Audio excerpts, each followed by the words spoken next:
another adjustment that we have to make, this season. Just another one, really. Playing with him is much different than not having him on the court. Something that we got to figure out offensively. Defensively, I think we'll be fine. AD is such a great communicator and cleans up a lot of things on that end. But offensively, we got to figure some more things out. We only scored 93 points with him in the lineup, and that can never happen. So. That's just the biggest thing right now for us, just adjusting to playing with him once again. In the second half, did you notice anything, Kuz, during those lulls offensively about why you guys were struggling to score in spots? I think collectively for a little junctions of the game, we just didn't hit shots. I think we got the shots that we wanted. And, some of them went in and out, some of them just didn't go in. And, this league is a miss or make league at the end of the day. But, I think our problems were more so, from a defensive standpoint.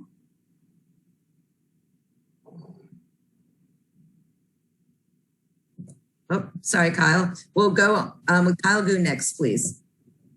Hey, Kuz. Obviously, even though AD was a little rusty and shooting the ball, he was taking shots at the end of the game, and he's been talking to us about how a lot of you guys have encouraged him to shoot in his minutes, which are obviously limited still. Is it, on one hand, more important to get him sort of those clutch reps and at least get a rhythm for shooting the ball than maybe the result of one night's game?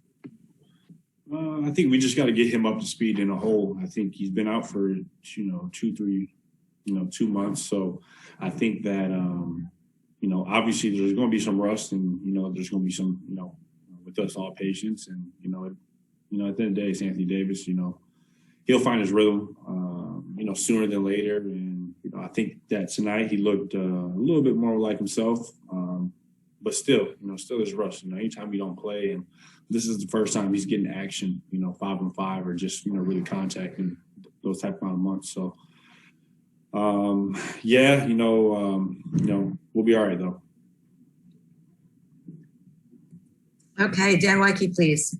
Kuz, does seeding matter to this team? Is that something that is on your radar? Obviously, these 2 losses, Dallas is now a game and a half back. Is that something you guys are concerned about at all? No, I think seeding is matters for a lot of other teams in the league. I don't think it matters too much for us. Obviously we're declining, and we got to just figure it out. Obviously we're getting parked back with, I don't know how many games we got, 11, 12 games left, but we just got to keep pushing, keep figuring out, get AD's legs under him, and get wins. So.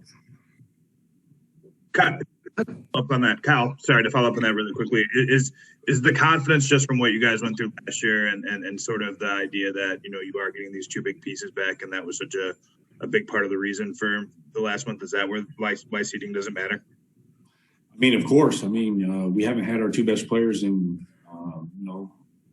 2 players that, this team is built around. So, when you add those guys to the mix, and we can all go back to our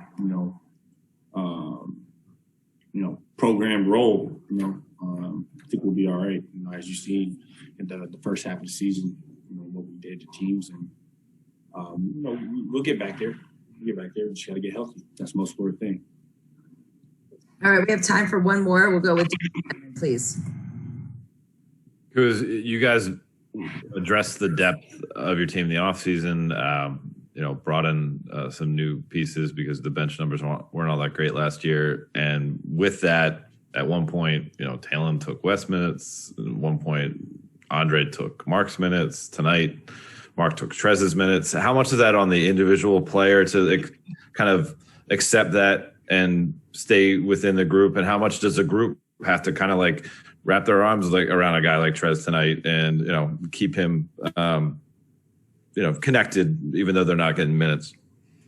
I mean, it sucks at the end of the day. You know, we're all competitors and we all want to be out on the court for 48 minutes. You know, that's just how you are if you are a competitor. And if you don't want to, then I would never want a player on my team like that. So I think that, you know, it's all about sacrifice. You know, that's something that I really learned about last year. I think something that I struggled with last year and, you know, was hard on myself and down, you know, a little bit, but I had great teammates that, you know, stuck with me and, you know, I figured it out. So, you know, now's not the time to, you know, be harping on yourself. And, you know, if you don't play, you don't play. Just cheer on your teammate. We're trying to, you know, we're trying to win championships right now. And that's the window that we're in. And it's at all costs. You know, if you don't play, then you don't play.